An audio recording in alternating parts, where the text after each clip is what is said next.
राम जी कहते हैं निर्मल मन जन सो मुहि पावा। पावा यानी पाया हुआ है। आप प्राय सभी लोग इस चौपाई को कई बार पढ़े होंगे। सुनने में अर्थ आता है, लोग कहते भी कि मन निर्मल हो जाएगा तो भगवान मिल जाएंगे। नहीं, मिल जाएंगे नहीं, भगवान मिले हुए हैं। दिखाई क्यों नहीं पड़ता महाराज? मन निर्मल नहीं है तो दिखाई कैसे पड़ेगा? भगवान जिस प्रकार आंख सही है लेकिन करिया चश्मा लगाई लो, कुछ दिखाई पड़ेगा?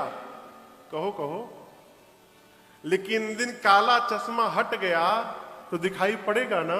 उसी प्रकार भगवान मिले मिलाए हैं, लेकिन मन पर विकार जमा हुआ है, मैल जमा है, इसलिए भगवान दिखाई नहीं पड़ते। जिस दिन मन निर्मल भया, भगवान मिले मिलाए हैं, भगवान पास में दिखाई पड़ेंगे। अभी एक दिन मैं गया था दिल्ली, अभी बीच में एक बहू आई मिलने के लिए। बोली महाराज मन नहीं लग रहा है घर में, मंदिर नहीं जा पा रही हूं। 2 बार 3 बार बोली। हमने कहा कहां जाना था मंदिर? वो महाराज जो कैंपस में मंदिर है ना, वो रोज जाती थी पूजा करने, अभी जा नहीं पा रही हूं। हमने घर में भगवान नहीं है घर में तो है, लेकिन संतुष्टि नहीं मिलता, मंदिर में मिलता। ये कैसा जीवन है वो? अरे जिस घर में तुम भगवान को बिठाए हो, यदि उस भगवान में तुम्हारी निष्ठा नहीं जग रही है, कितनों तीर्थ और मंदिर घूम लोगे, तुम्हारा कुछ होने वाला नहीं है। अपना प्रेम और अपनी भक्ति घर के भगवान में जगाइए, तो दुनिया के सारे तीर्थ के भगवान आपके घर में प्रकट होकर दिखाई पड़ेंगे। अपने घर में ठाकुर द्वारी को सजाने का प्रयास करिए। राजेश्वर बाबू, हमने कहा बाबू बहुरानी से भगत है वो, हमने कहा घर में जो भगवान है उनको प्रेम करो, फिर कहीं जाने की आवश्यकता नहीं पड़ेगी। फिर है, यही तो बात है प्यारे। मानस में एक पात्र है मारीच, नाम सुना है आप लोगों ने। रावण जब पहुंचा मारीच के पास और जाकर कहा कि चलो सोने का हिरण बनो, क्यों? राम की पत्नी का हरण करना है। मारीच ने कहा दिमाग तुम्हारा घास चरने गया है क्या ये? अरे राम से बैर करोगे? राम ब्रह्म है। उसी राम ने मुझे एक बाण बिना फर का मारा था, 100 योजन दूर आकर मैं गिरा। राम ने खरदूषण को समाप्त कर दिया, राम ने ताड़का को समाप्त कर दिया, तुम राम से बैर करोगे? रावण कहा कि गुरु मत बनो, चलते हो कि नहीं चलते हो इतना बताओ। मारीच बोला जाऊंगा तो राम मार देंगे। रावण बोला नहीं जाओगे तो मैं मार दूंगा। अब बोलो, गए तो राम मारेंगे, नहीं जाओगे तो राम तो बाद में मारेंगे। तुम ना बोल कर देखो, मैं अभी मार देता हूं तुमको, बोलो। अब तो मारीच देखा कि दोनों प्रकार से मृत्यु निकट आ गई। ओ भय भांति देखा निज मरना,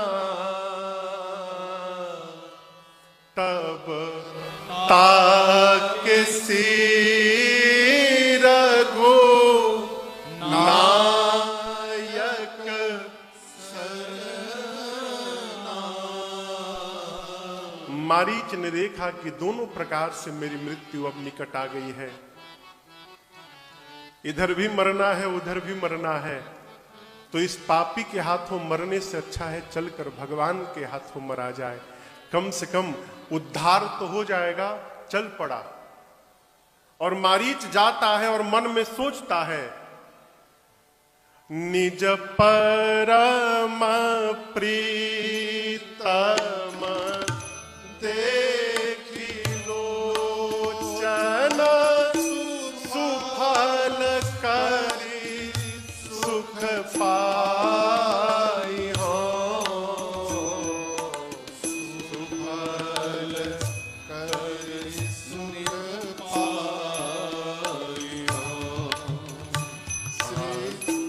सहित अनुज समेत कृपा निकेत पद मन लाई हो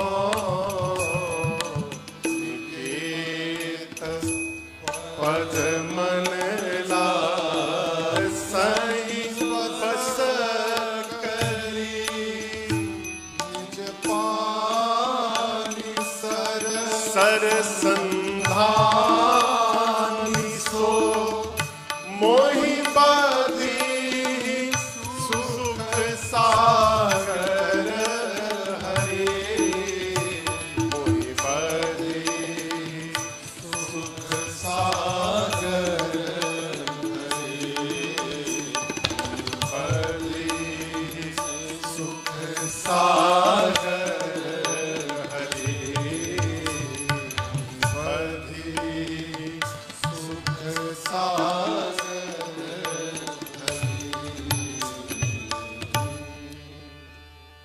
मारीच कहते हैं आज मैं जाऊंगा निज परम प्रीतम देख लोचन सुफल करी सुख पाई हो।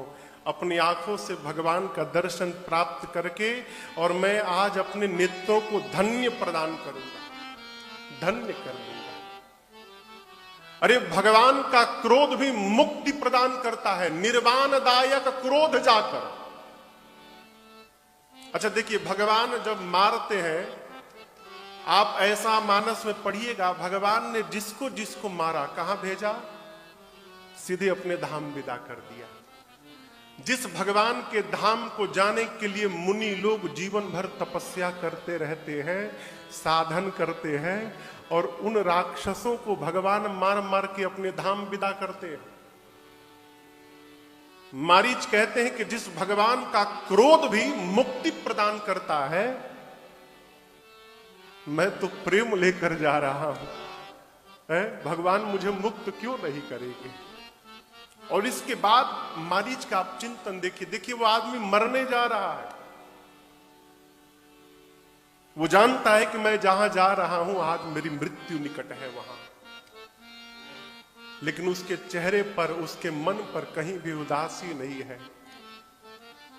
जा रहा है और मन ही मन मारीच सोचता है, आहा आज मेरे जैसा भाग्यशाली संसार में दूसरा कौन होगा? किसी ने पूछा, अरे तू तो मरने जा रहा है, तू भाग्यशाली कैसे हो गया? मारीच कहता है, मैं सोने का हिरण बनकर आगे आगे भागूंगा, राम मेरे पीछे पीछे दौड़ेंगे। पूरी दुनिया तो राम के पीछे दौड़ती है, आज राम मेरे पीछे दौड़ने वाले हैं, मेरे से अधिक भाग्यशाली कौन होगा? मम पाछे धर धावत धरे सरासन बाण। हाथ में धनुष बाण लेकर राम मेरे पीछे पीछे दौड़ेंगे, मैं आगे आगे भागूंगा। लोग उनकी एक झलक देखने के लिए तरसते हैं, मैं भागता रहूंगा और बीच बीच में पीछे मुड़ मुड़कर राम को निहार लिया करूंगा। मैं तो कई बार भगवान को देखूंगा, आज मेरे से अधिक भाग्यशाली दूसरा कोई नहीं। ये क्यों कह रहा हूं? चिंतन। मनुष्य के जीवन में यदि सकारात्मक सोच रखने का स्वभाव बन गया ना, तो वो कितनी भी विपरीत परिस्थिति में क्यों ना हो, उसके चिंतन में सदैव सकारात्मक विचार ही आते रहेंगे और हमेशा सकारात्मक जीवन जीता रहेगा। ये केवल स्वभावजन्य है। विश्वास यदि दृढ़ हो गया तो हमको घर से कहीं जाना नहीं पड़ेगा, घर में ही सारे भगवान दिखाई पड़ेंगे। होगा कैसे? इस विमल कथा से प्रारंभ होगा। गोस्वामी जी कहते हैं, विमल कथा कर कीन्ह आरंभा। इस कथा का परिणाम सुनत न साहि काम मद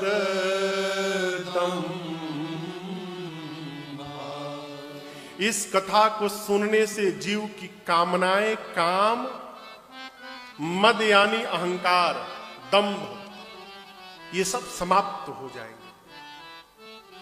क्यों समाप्त हो जाएंगे माई बाप? देखिए, क्षमा करिएगा, ये तो छोटे छोटे बच्चे हैं, युवान भाई लोग हैं, कथा का आयोजन कराए हैं। आप में से हमारे कई नेमी प्रेमी बैठे हैं जो हमारे पूज्य महाराजश्री की भी कथा कराए हैं। आदरणीय जड़िया जी हैं, हमारे जुगल किशोर भैया जी, करोड़िया जी, कई लोग हैं। और भी कथाएं यहाँ होती रहती हैं। हमारे संतोष भैया भी कथा